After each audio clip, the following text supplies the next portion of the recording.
یا مہدی ادرکنا یا مہدی ادرکنا. علی معصوم. بس یہ مسئلہ ہے کہ لوگ کہتے ہیں آپ علی کو معصوم جانتے ہیں، ہم علی کو معصوم نہیں جانتے. اور یہ بھی مسئلہ ہے، پہلے کہہ چکا ہوں میں، کہ جو لوگ انہیں اصطلاحاً معصوم نہیں جانتے ان میں بھی یہ جرأت نہیں ہے کہ وہ انہیں خطا کار کہہ سکیں.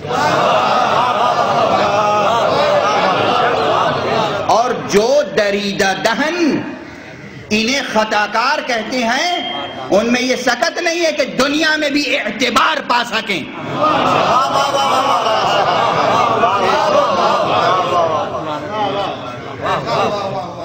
ہیں ایسے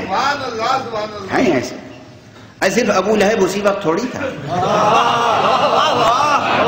ہر دور میں ابو جہل رہتے ہیں، ہر دور میں ابو لہب رہتے ہیں، ہر دور میں یزید رہتے ہیں، ہر دور میں فرعون رہتے ہیں، ہر دور میں نمرود رہتے ہیں، ہر دور میں حامان رہتے ہیں، اور شیطان تو ہر دور میں ہے ہی ہے. اب اس پر کسی وقت گفتگو ہوگی. شیطان کا تصور بھی آپ حضرات کے ذہنوں میں بہت خطرناک ہے. شیطان اتنا خطرناک نہیں ہے جتنا آپ سمجھتے ہیں. شیطان ہے مگر اتنا خطرناک نہیں ہے جتنے خطرناک ہم خود ہیں. دیکھیے اب میں نے نہیں کہا کہ آپ ہیں.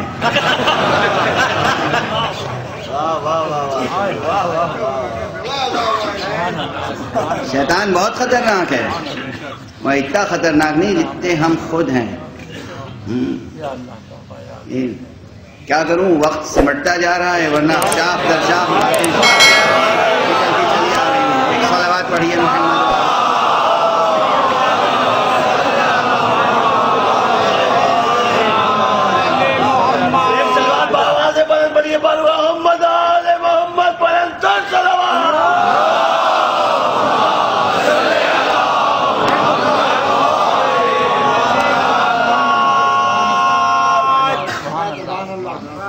بہرحال سب کچھ ہے، شیطان ہے، ہمارا نفس ہے جو بہت سی برائیوں خرابیوں کا منشا ہے اور سرچشمہ ہے.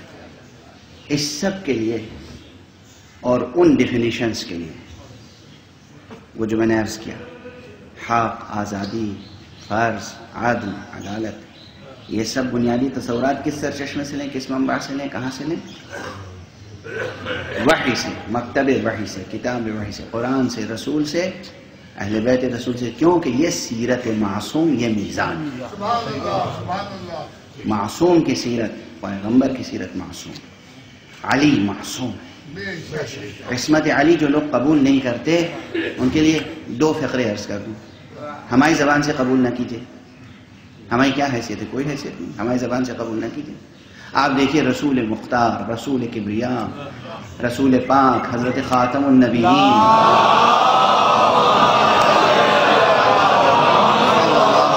علیہ وسلم، حضور نے علی کے بارے میں کبھی کچھ کہا ہے کہ نہیں کہا ہے؟ محدثین سے پوچھئے، کتابوں کو پڑھیے، کچھ کہا ہے حضور نے یا نہیں کہا ہے؟ حضور نے فرمایا ہے. حضور ختم نبوت، امام المرسلین. اب کوئی نبی آنے والا نہیں، کوئی رسول نہیں آنے والا. اس رسول کی عظمت پچھلے تمام رسولوں پر بھی قائم ہے. جن مسلمانوں کو باور نہیں وہ معراج کی روایت پڑھ لیں. معراج بھی جو میں اپنے خطبے میں کہتا ہوں امام المرسلین، وہ بلا وجہ نہیں کہتا ہوں، وہ میری خطیبانہ کوئی سخن گستری نہیں ہے.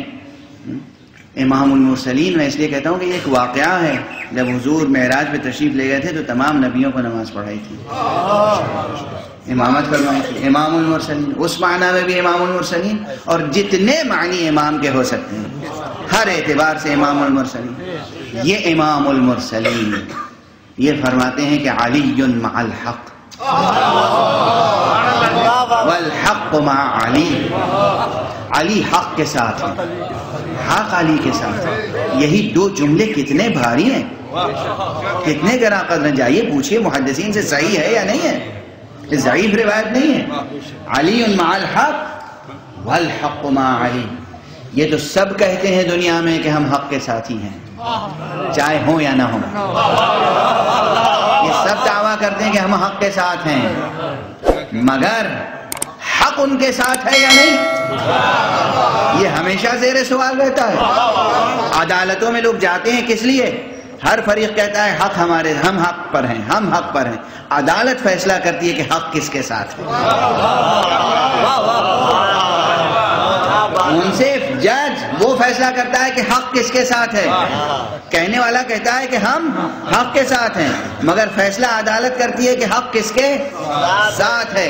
یہ سب سے بڑا دنیا کا حاکم، دنیا کا سب سے بڑا حاکم شرع، معصوم حاکم شرع، علی کی عصمت میں شبہ ہے نا، محمد کی عصمت میں تو شبہ نہیں ہے۔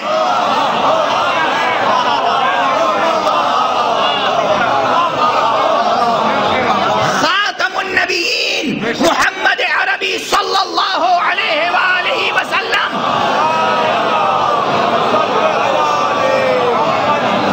فرما رہے ہیں کہ علی حق کے ساتھ ہے اور حق علی کے ساتھ ہے۔ یہ دو فقرے کافی ہیں عصمت علی کے ثبوت کے لیے، اور بات اگر یہیں تک رہ جاتی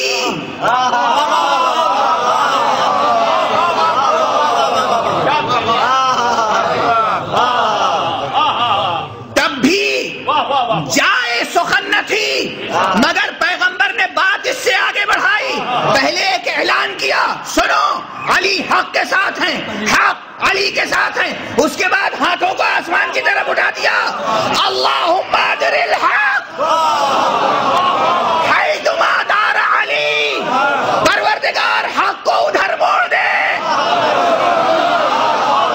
جدھر علی مڑ جائے۔ خدا کی قسم پیغمبر کی دعا ہے۔ ارے جملہ سنے، دنیا کے کسی بھی فرد کے لیے، کوئی بھی نبی، کوئی بھی ولی، کوئی بھی امام، کوئی بھی روحانی پیشوا یہی تو دعا کر سکتا ہے، پروردگار اس کو ہمیشہ حق پر گامزن رکھنا۔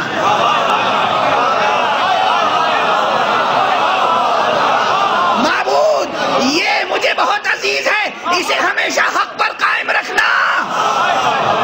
علی میزان ہے، علی ترازو ہے، اور ایسی ترازو، ایسا میزان، ایسی میزان کہ یہ نہیں فرما رہے یا اللہ یہ علی میرے گود کا پالا ہے، یا علی اسے میں نے زبان چسا کے پالا ہے، یا اللہ اسے میں نے اپنے شانے پہ کھلایا ہے، یا اللہ یہ وہ نعمت ہے جو خواب کعبے سے تو نے مجھے عطا کی ہے، یا اللہ علی کی میں نے بڑی محنت سے تربیت کی ہے، یا اللہ علی کو میں نے بڑی عرق ریزی سے پالا ہے، یا اللہ علی سے مجھے بہت محبت ہے، یا علی، یا اللہ، یا اللہ پروردگار علی کو ہمیشہ حق پر قائم رکھنا، نہیں اے پروردگار حق کو ادھر موڑ دینا۔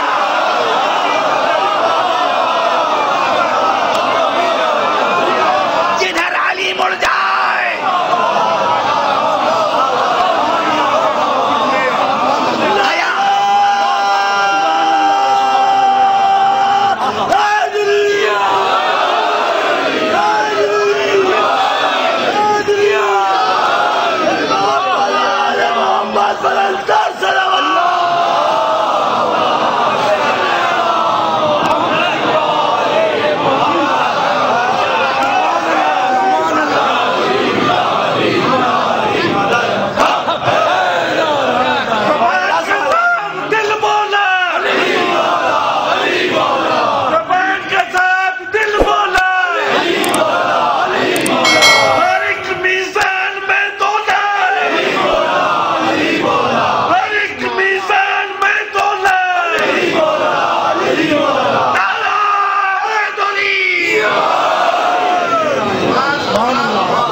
ادھر موڑ دے جدھر علی مڑ جائیں۔ اب علی جدھر مڑ جائیں، علی جدھر مڑ جائیں، مدینے سے لے کے مکے تک، مکے سے لے کے بصرے تک، بصرے سے لے کے کوفے تک، کوفے سے لے کے نہروان تک، نہروان سے لے کے جہاں جہاں علی مڑ جائیں، جدھر علی ہوں گے حق ادھر ہوگا۔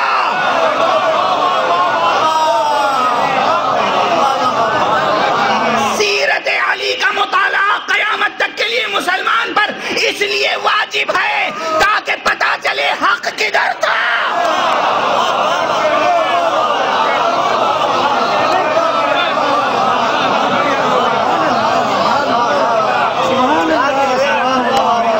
سیرت علی کا مطالعہ میں کہہ رہا ہوں واجب ہے مسلمان پر۔ کیوں واجب ہے؟ اس لیے واجب ہے کہ مسلمان پہ حق پرستی واجب ہے، مسلمان پہ حق سے وابستگی واجب ہے، مسلمان کے لیے حق شناسی واجب ہے، اور حق کی شناخت ایک بہت بڑی شناخت ہے یہ کہ دیکھیں علی کدھر تھے۔ جب حالات، واقعات، روایات، تاریخ میں الجھنیں پیدا ہوں، جب واقعات ایک دوسرے سے ملتبس ہو جائیں، جب سمجھ میں نہ آئے کہ کیا ہے، یہ کہتے ہیں، یہ کہتے ہیں، غور سے دیکھو علی کیا کہتے ہیں، غور سے سنو علی کیا کہتے ہیں، غور سے دیکھو علی کدھر کھڑے ہیں، حق کا فیصلہ ہو جائے۔ علی میزان ہے، محمد عربی میزان ہے صلی اللہ علیہ وآلہ وسلم۔ محمد کے بعد علی میزان ہے، علی کے بعد حسن میزان ہے، حسن کے بعد حسین میزان ہے، اور حسین تو ایسی میزان ہے، حسین کے گھر کا بچہ میزان ہے۔